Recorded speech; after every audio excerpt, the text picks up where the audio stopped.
Santo é o Senhor. Bendito seja Deus. Meus amados, vamos abrir a palavra no Salmo 116. É o Salmo que tem como base a liturgia de hoje. E nós vamos examinar esta linda passagem. Salmo 116.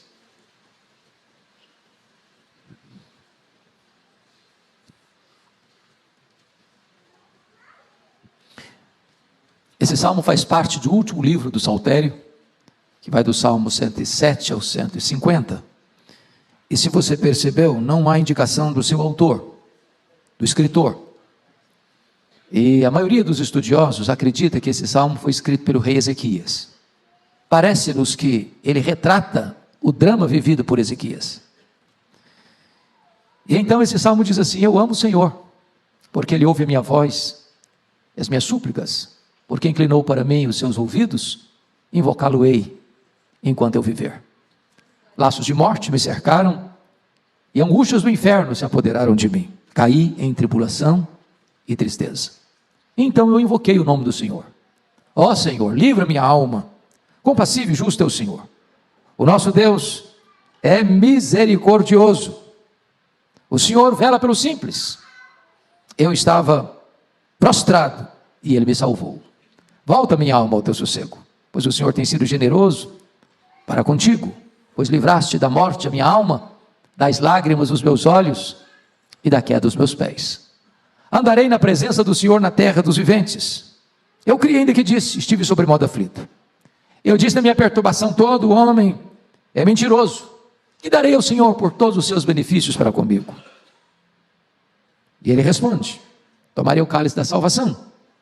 Invocarei o nome do Senhor, cumprirei os meus votos ao Senhor na presença de todo o seu povo. Preciosa é aos olhos do Senhor a morte dos seus santos. Senhor, deveras sou teu servo, filho da tua serva, quebraste as minhas cadeias. Oferecer-te-ei sacrifícios de ações de graças. Invocarei o nome do Senhor. Cumprirei os meus votos ao Senhor na presença de todo o seu povo, nos átrios da casa do Senhor, no meio de ti, ó Jerusalém. Aleluia. Amém.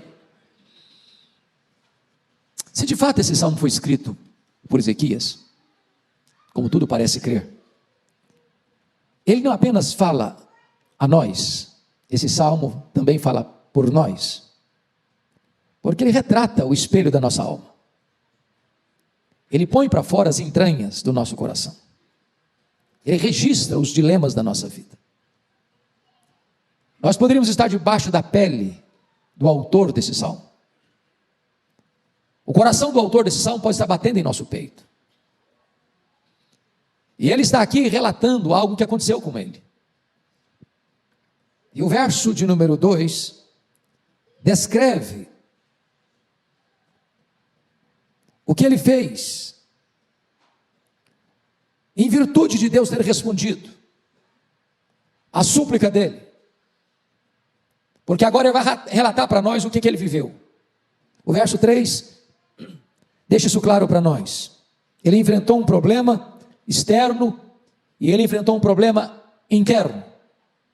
No que tange ao rei Ezequias, vocês sabem, o pastor Erival pregou hoje às 11 horas, embora eu não estivesse aqui fisicamente, mas acompanhei parte da mensagem de casa.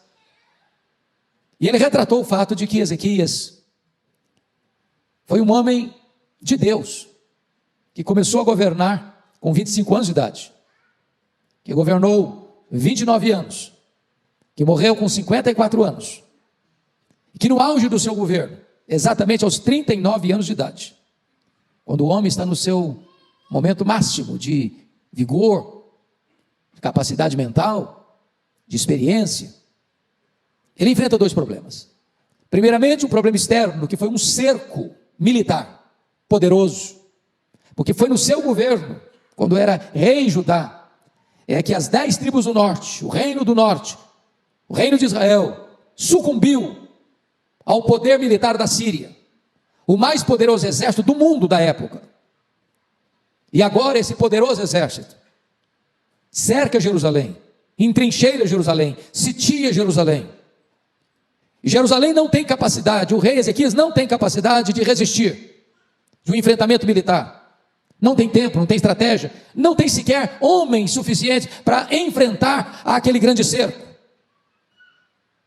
Mais do que isso, a Síria, através de seu comandante, traz uma afronta a Israel, a Judá, a Jerusalém, e dizendo para o rei: pode se render, porque Deus nenhum consegue livrar você da minha mão. Esse era um problema insolúvel. Insolúvel. Como é que Ezequias venceu? Pela oração. Ele apresentou o caso a Deus, e Deus não precisou de muito tempo. Deus escalou apenas um anjo, e esse anjo matou 185 mil soldados assírios ao redor de Jerusalém, e a ameaça frustrou-se, e Deus poupou Jerusalém, em resposta à oração de Ezequias. Mas agora Ezequias está enfrentando um segundo problema, é interno. Ele tem uma úlcera, um problema no estômago, e os médicos não conseguem resolver. Ele é um homem rico, ele é um homem poderoso, ele podia ter recorrido aos melhores recursos da medicina do seu tempo, mas nada resolveu o problema. Até o dia que Deus manda o profeta Isaías na sua casa com um recado: ponha em ordem a tua casa, porque morrerás e não viverás. E agora esse homem tem poder nas mãos, ele tem ouro, tem prata, tem influência, mas a vida dele chegou ao fim. A sentença do próprio Deus: você vai morrer aos 39 anos de idade, com tantos sonhos, com tantos projetos. E diz a Escritura que sobrou para esse rei apenas uma parede, e para a parede ele se voltou, e orou fervorosamente, e chorou copiosamente, e Deus respondeu rapidamente. O profeta Isaías não tinha saído da cidade ainda, quando o Senhor disse para ele: volta lá, e dize a Ezequias, príncipe do meu povo, que eu vi as suas lágrimas, que eu ouvi a sua oração, e que eu o livrarei do poder da Síria, e o curarei, e lhe darei mais 15 anos de vida. E Deus mexe na estrutura do universo para atender a oração de Ezequias, um grande milagre. E ele relata isso no versículo 3: laços de morte me cercaram, e angústias do inferno se apoderaram de mim, caí em tribulação e tristeza. Chama a sua atenção para esse ponto. São laços, e não são laços apenas, são laços de morte. E laço é uma armadilha invisível, é um perigo que é real, mas você não percebe, você não administra. É pisar num terreno minado. E ele vai definir algo, irmãos, que todos nós sabemos o que é: angústia. Quem já sentiu angústia aqui? Democraticamente todos nós. Mas eu não sei se você e eu já sentimos o que eu disse aqui: angústias do inferno. Eu não sei. A ideia aqui é que o inferno tinha mudado de endereço. O inferno tinha se transferido para dentro dele.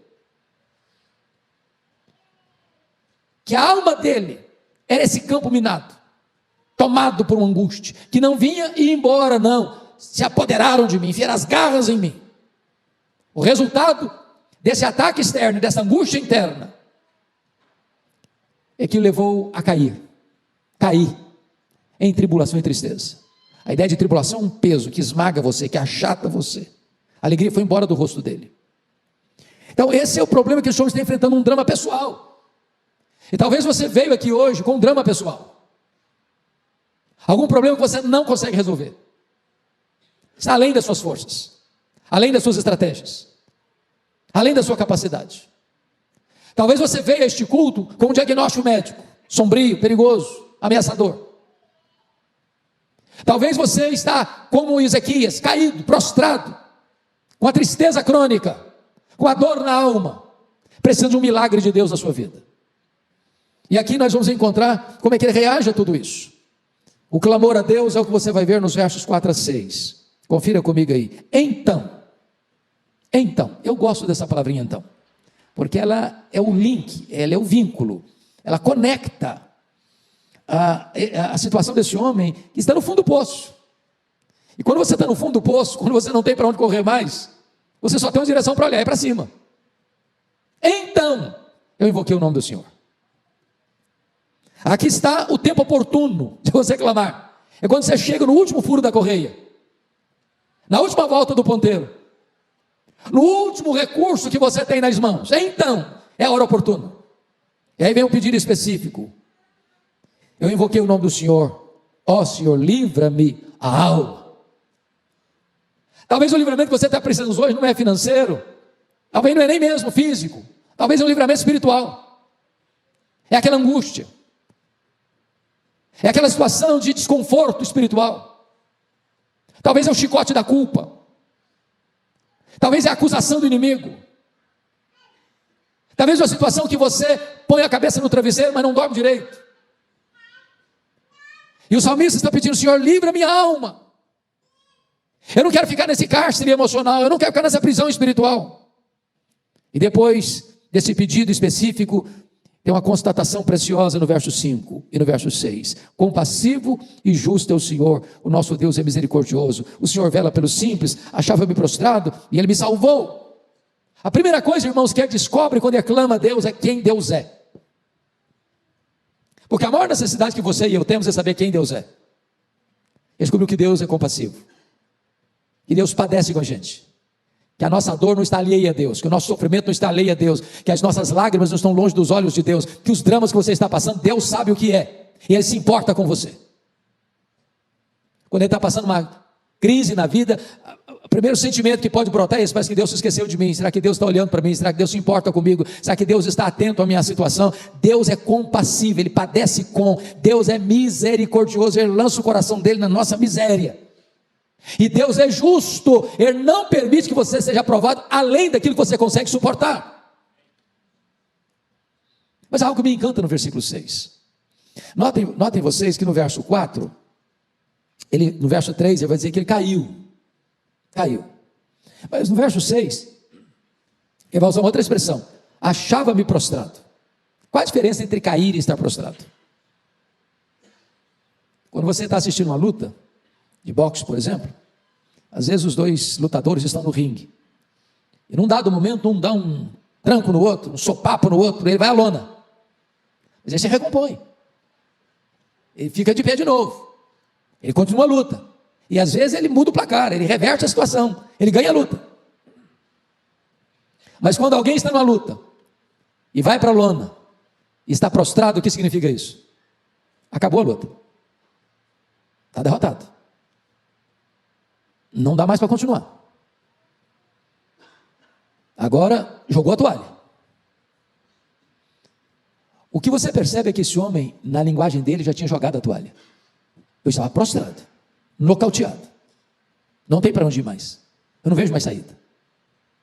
Eu quero dizer para você que se você está nocauteado pelas lutas da vida, o Deus da restauração está aqui hoje, para botar você de pé outra vez, para restaurar você de novo, para lhe dar uma segunda chance, para lhe dar uma nova oportunidade, para escrever um novo capítulo na sua história, para refazer a sua história, para restaurar a sua vida. É isso que ele está dizendo, meus amados. Achava-me prostrado e Ele me salvou. E Ele me salvou. Mas há um outro ponto que eu quero levantar nesse salmo, que para mim é da mais alta importância. É aquele que é o texto base da nossa liturgia, do versículo 7. Nós chamamos isso na língua portuguesa, versículo 7, de um solilóquio. Solilóquio é uma conversa que você tem com você mesmo. Não é porque você ficou meio ruimzinho na cabeça, não. Tem hora que você precisa falar com você mesmo. Tem hora que você não tem que falar para fora, você tem que falar para dentro. Tem hora que você tem que pegar a sua alma pelo colarinho e dar uma balançada nela. Tem hora que você tem que ser duro, não é com as pessoas não, é com você mesmo. Isso é uma conversa no espelho. E ele está dizendo assim para a sua alma: volta, minha alma, ao teu sossego, pois o Senhor tem sido generoso para contigo. O que está acontecendo aqui? Eu acho que esse versículo para mim é um dos manuais mais excelentes de psicologia humana. Porque nós aqui, pela graça de Deus, se não todos nós, a maioria de nós aqui, já teve uma experiência com Jesus. Já nasceu de novo. Gente que tem o nome no livro da vida. Tem o Espírito Santo. Convenhamos. Você é crente. Alguma vez você ficou assim, perturbado? Desassossegado? Ou só acontece isso comigo? Aí está falando assim para mim: minha alma, volta ao teu sossego. Por que você está assim? Você está nesse pânico todo, essa angústia toda, esse desespero todo. Você está desassossegada por quê? O Senhor já foi generoso contigo. Calma. Sossega. volta ao teu sossego. Aproprie-se das promessas. Sabe o que Deus já fez por você? Sabe que os seus pecados estão perdoados? Sabe que você já foi justificado? Sabe que nenhuma condenação há mais para você que está em Cristo Jesus? Saiba que o seu nome está escrito no livro da vida. Saiba que você já está selado com o Espírito Santo da promessa. Saiba que Deus nunca vai desamparar você. Saiba que ainda que todos te abandonem, Deus jamais vai abandonar você. Tome posse disso. Creia nisso. Volta ao teu sossego. Quem está precisando bater um papo consigo mesmo aqui? Hoje eu estou precisando... Não, audiência com ninguém, né? Eu preciso sentar lá no meu quarto, quietinho. Ô Senhor, agora eu vou conversar comigo mesmo.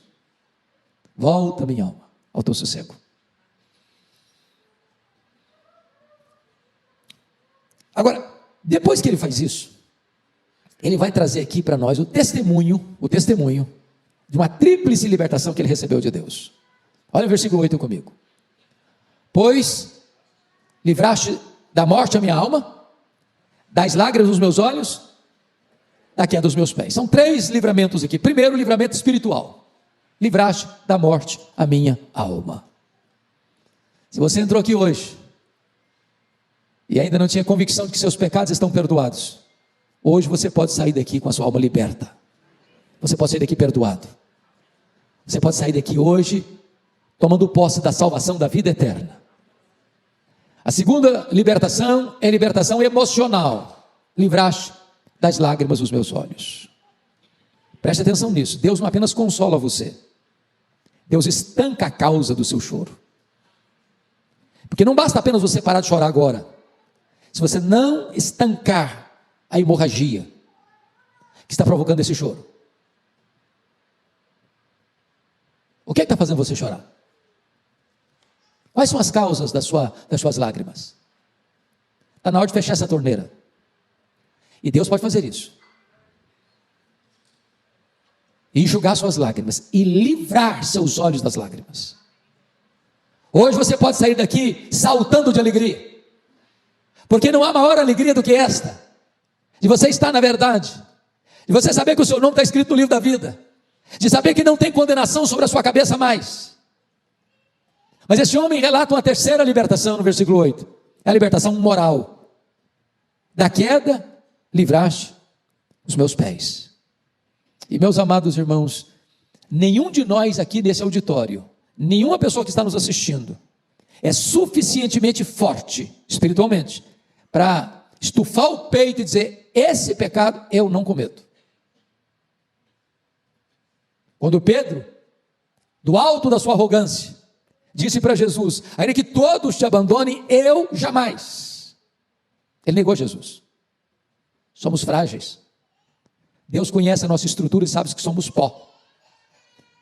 Hoje, tratando do Salmo 73 de manhã, nós lemos isso, é Deus quem nos segura pela sua mão direita, nos guia com o seu conselho e nos recebe na glória. Quem nos dá segurança é Ele. Quem segura firme a nossa mão é Ele. Ele é o nosso refúgio, a nossa fortaleza. Os que confiam no Senhor são como o monte de Sião, inabaláveis para sempre. Bendito seja Deus. Mas agora, amados, notem comigo que ele vai descrever a sua perturbação íntima nos versos 10 e 11, e vai dizer o seguinte, eu creio ainda que disse, estive sobre modo aflito, eu disse na minha perturbação, todo homem é mentiroso, e ele vai começar a mostrar aqui então a sua grande aflição e a sua grande perturbação, para em seguida, depois de relembrar essas coisas do passado, trazer à sua memória a pergunta da gratidão, no versículo 12, que darei ao Senhor? Por todos os seus benefícios para comigo. O que você pode dar para Deus? O que Deus espera de você? Que pergunta incrível. Que darei ao Senhor? Quem tem recebido benefícios de Deus aqui nesse auditório? Que benefícios são esses? Deus tem dado a você a vida, a respiração, tudo mais. Nele vivemos, nos movemos, existimos. Temos uma casa para morar, temos pão sobre a nossa mesa, temos cama para dormir, temos roupa para vestir, temos uma família, temos um lar, temos uma igreja, temos amigos, temos irmãos, temos trabalho, temos prosperidade, temos saúde, temos olhos para ver, temos ouvidos para ouvir, temos boca para falar, temos mãos para trabalhar, temos pernas para andar, Temos um coração que bate 100.000 vezes por dia. Temos a vida eterna. Temos o nome no livro da vida. Temos o Espírito Santo habitando em nós. Somos a menina dos olhos de Deus, somos a herança de Deus, somos a delícia de Deus, temos tudo em Deus, temos Cristo como a nossa herança. Quantos benefícios que darei ao Senhor? E esse homem vai mostrar agora a sua confiança inabalável.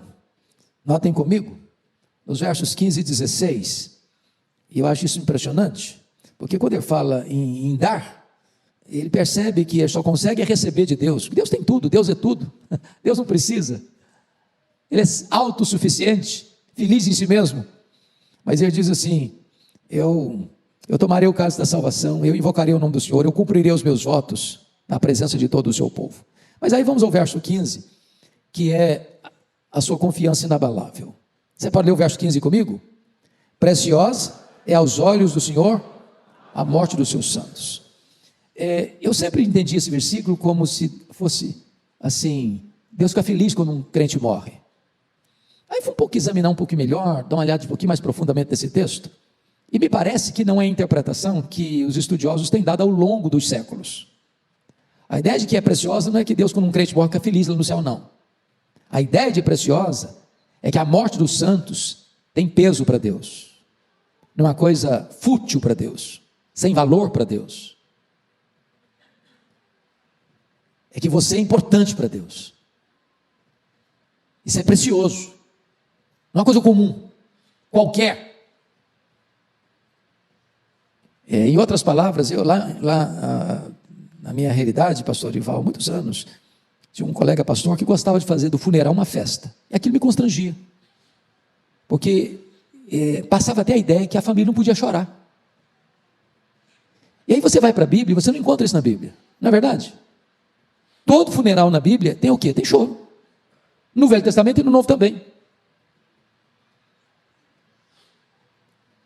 Então não é que quando um crente morre, vamos fazer festa porque o crente morreu. Aqui tem peso. O próprio Deus entende isso. Preciosa é aos olhos do Senhor a morte dos seus santos. Ele está olhando para o futuro. Está dizendo o seguinte: olha, para Deus, a minha morte faz muito sentido. Eu tenho valor para Ele. A minha vida tem significado para Ele. Mas agora ele volta os seus olhos para o passado e diz: o meu passado está resolvido. Olha o verso 16, por gentileza. Senhor, deveras sou teu servo e da tua serva, quebraste as minhas cadeias. Veja que isso está no passado. Ou seja, o passado dele está resolvido, ele é livre, ele é liberto, ele é salvo, ele é perdoado. Se ele é salvo, ele é liberto, ele é perdoado. Se o passado dele está resolvido, então tem segurança no futuro. Isso é uma bênção, meus irmãos, porque as pessoas que têm medo da morte, é porque o passado delas não está resolvido. Se o seu passado não está resolvido, e não se resolve o passado com terapias, com técnicas de psicologia moderna, nem mesmo com a introjeção para dentro das cavernas da sua alma, você resolve o seu passado, colocando o seu passado sob o sangue do Cordeiro. Ele perdoou os meus pecados, Ele quebrou as minhas cadeias, eu sou livre em Cristo Jesus. Mas me permita concluir. Esse homem agora vai tomar algumas decisões na vida. E a primeira decisão que ele vai tomar está aí no versículo 9. Veja comigo. Ele diz assim: andarei na presença do Senhor na terra dos viventes. Meus irmãos, quem é de Deus tem que ter compromisso com Deus. Não dá para dizer: eu estou salvo, estou perdoado, meu nome está no livro da vida, e eu estou vivendo a vida na galega, na banguela, no ponto morto. Vou deixar a vida me levar. Ele assume um compromisso de andar com Deus, na presença de Deus. Segundo compromisso que ele assume, versículo 13, ele diz: eu tomarei o cálice da salvação, e invocarei o nome do Senhor. Eu vou reconhecer que Deus é o meu Senhor, e vou orar, vou invocar, vou andar com Ele. Quarto compromisso que ele assume, ele assume o compromisso de oferecer sacrifícios de ações de graças, o versículo 17, oferecer-te aí sacrifícios de ações de graças. Ou seja, eu não vou ser um crente murmurador, eu vou ser um crente com gratidão no meu coração. Quinto lugar, versículos 14, 18, 19, eu vou cumprir os meus votos ao Senhor, na presença de todo o seu povo. A Bíblia não obriga você a fazer voto, mas se você fizer, você precisa cumprir. Deus não gosta e nem se agrada de voto de tolos. Mas veja mais, que compromisso ele assume. Versículo 1, e eu termino aqui. Eu amo o Senhor, porque Ele ouve a minha voz. Aqui está para mim a base da vida cristã. Eu amo o Senhor. Foi a pergunta que Jesus fez para Pedro. Você me ama, Pedro? Se você me ama, nós vamos recomeçar. Se você me ama, é possível começar tudo de novo. Um tempo de restauração. Quem ama, declara que ama. Quem ama tem tempo para a pessoa amada. Quem ama, procura agradar a pessoa amada. Esse é um compromisso que você e eu podemos assumir nesta tarde. Eu amo o Senhor. Que Deus abençoe sua vida. Você e eu talvez sejamos um Ezequias, que tem lutas por fora e por dentro, que em dados momentos da vida chega a ponto de cair de tristeza. Há momentos na vida que você se sente nocauteado, mas Deus entra na nossa história com providência e restaura a nossa sorte, e salva a nossa vida, enxuga as nossas lágrimas, apruma os nossos pés, nos faz caminhar altaneiramente, para que você, ao olhar para o passado, saiba que as cadeias foram quebradas. Olhar para frente, você não tem medo da morte, porque a sua morte tem valor para Deus, e você é servo de Deus, que ama a Deus. Vamos ficar em pé e vamos orar.